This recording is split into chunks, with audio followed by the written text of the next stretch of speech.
Hey everyone, this is Kat, and I'm here with V Loves or Veronica from V Loves. Hey And there!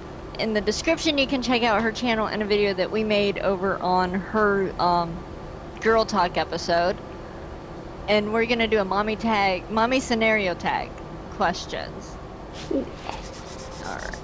So question number 1, your kid is refusing to eat dinner. Do you stand your ground and demand they eat what you made or make something else? If it's for lunch, I would say, do you want a bologna sandwich? You know, a bologna wrap or something. But if it's for dinner, I just put so much effort into making a nice, delicious dinner, and I know that my kid likes, or else I wouldn't make it. You know, I would be like, no, this is what we're having right now. And sometimes they like to push our buttons and say, no, I don't want that, but they like it. So they just want to be like, no, I don't want it. But I know my kid will like it, so I would just be like, this is what we're having. And unless it's something that she doesn't like at all, then I would obviously make something else, like you said. Yeah. But, your turn. All right. For me, it's only if if my child has given it an honest try and they decide they don't like it, then I might make them a grilled cheese or something simple like that. Yeah.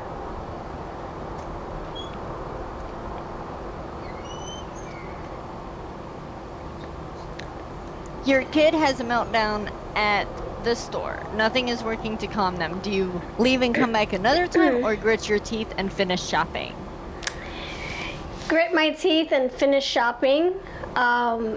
And I told my mom this, and she said that, you in situations like that, you should just stop what you're doing and leave.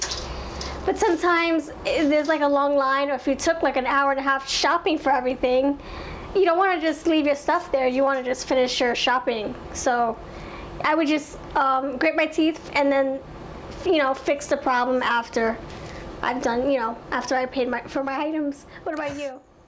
I'm the same exact way. I will grit my teeth, finish shopping, but I won't buy them anything in the store. If I've already picked up like something special for them, it goes right back.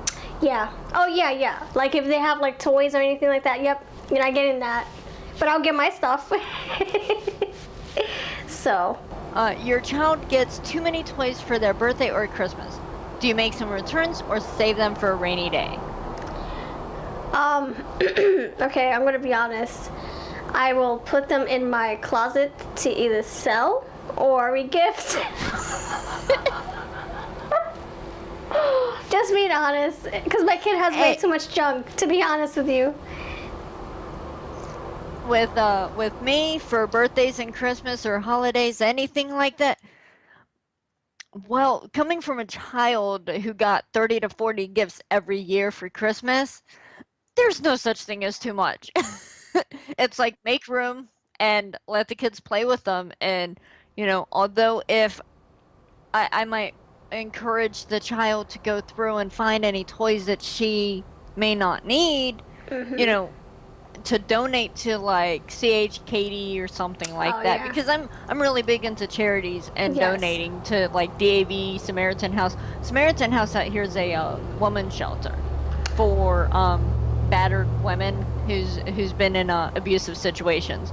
So I'm really big into donating to places like that. So I might encourage my kid to donate to someone who could use it. Your kid is protesting sleep. Do you give in at 3 a.m., get them up and turn on a movie, or continue to rock them, nurse, etc., to try to get them to go back to sleep? Back then, I would have nursed my daughter to sleep and just like laid with her until she fell asleep, until she got like sleepy enough to like, conk out by herself. Yeah. What about you? For me, well, my youngest is 10, so I'm gonna do the, turn back time. Yeah. With my daughter being my third one, I had learned that at nighttime they should learn that that's a time for sleep. So most of the time I would go in, give her, check her diaper, check her bottle, give her a bottle, whatever she needed, and then I would leave.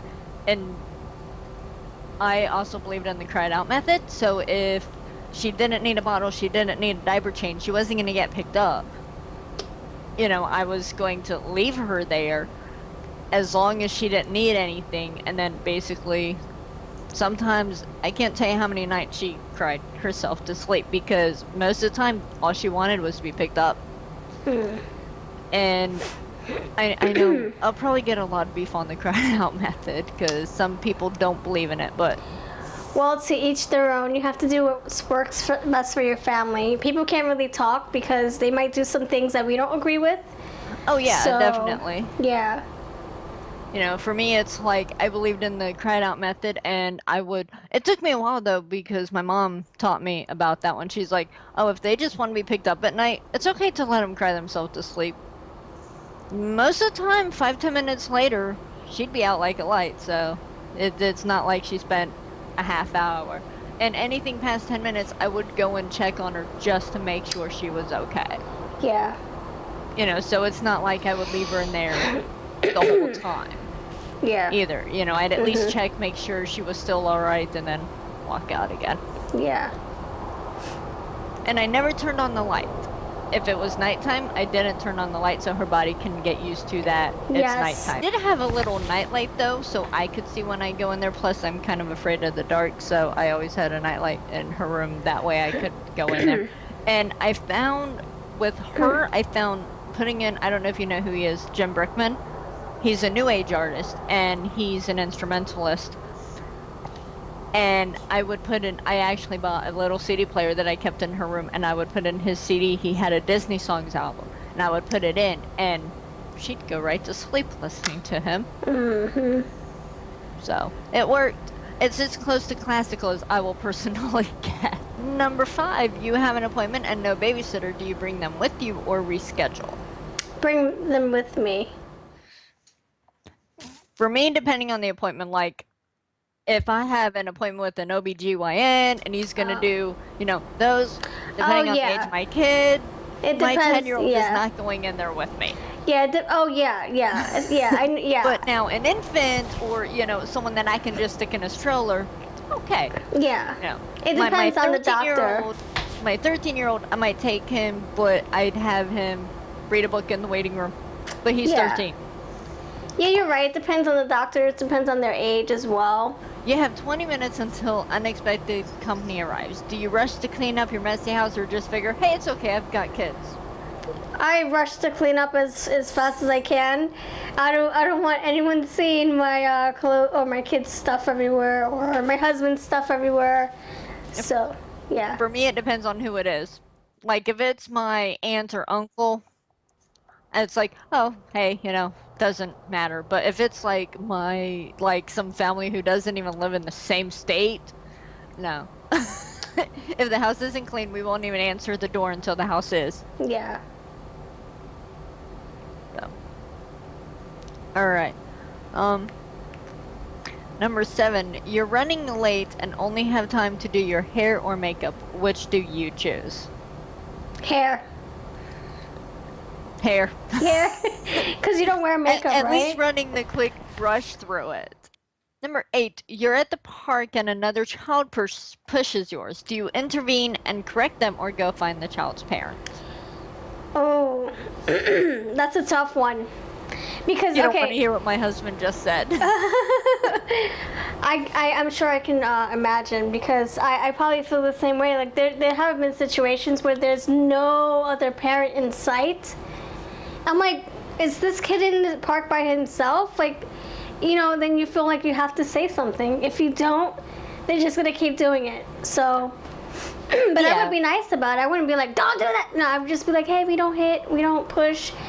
You know, that's not very nice. You hurt our feelings. You know, let's play nice. Would you like to share? You know, like I would try to like be the peacemaker. I wouldn't be like, no. You know, like one of those mama bears that you just like get really, you know, wild and crazy.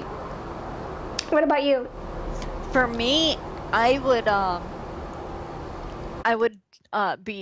have the nice approach. Basically, we don't do that. But first thing I would actually do is look around, are there any other parents? If I Yeah. don't see any other parents, or, can't figure out who this child belongs to, I'm just gonna be like, hey, look, we don't do that.